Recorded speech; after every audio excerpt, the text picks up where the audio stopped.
This is an overview of our effects testing system.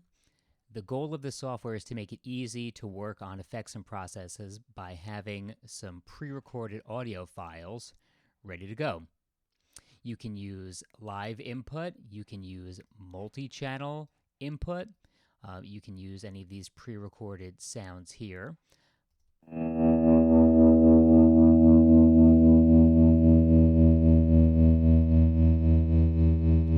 So once you get some music playing, you can decide the signal path that works best for your workflow.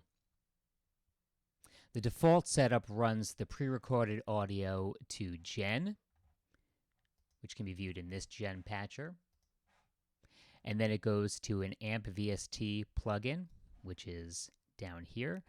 In this case, we're using bias amp. And then it goes to the master output, which is set here with these master outputs, and we're using this audio interface here. You can control the signal flow however you need for your project, and then just save a preset to load those settings.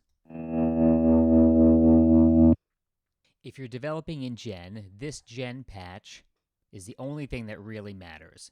There's some default things in here.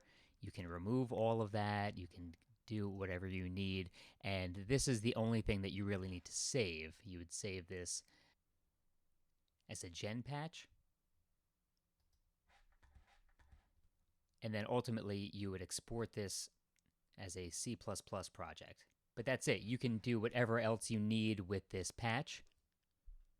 There's some default parameters in here that are all mapped inside of the default patch here.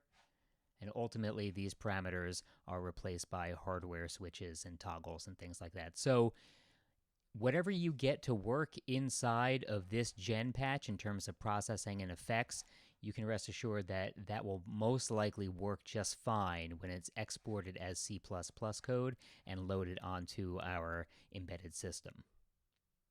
If you're developing in another environment like an IDE, you can route the signal to another application via Loopback, assuming your audio interface supports Loopback. By default, channels 7 and 8 are dedicated to Loopback, so simple. The Loopback settings in this software are 7 and 8. You would set the audio input and output settings in whatever plugin you're developing or whatever environment you're in to receive audio in on 7 and 8. If you're developing a plugin, for example, you would save it in the normal spot where plugins go on your computer.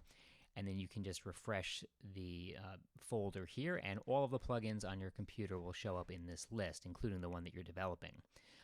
I would recommend that you save whatever plugin settings you have as an FXP preset and then just put it in this folder here. This way you can pull it down from the menu and you can save that menu selection from one of your custom presets as well. This patch is also set up to use reamping. In this instance, output 3 has been set and connected to a Radial Pro reamping tool, which takes the line output 3 from our audio interface and sends it to an actual tube amplifier at the instrument level. So you can develop an effect and hear how it sounds through an actual guitar amplifier. You can also come back in to this software on a second input that's different from this one. So if you'd like, you can develop your effect, reamp it out, go through an effect pedal or effect loop in actual hardware, and then come back into the software. Whatever's the best for your workflow, check these presets here, try to find one that's close, and then make any tweaks that you'd like and save that as your own preset.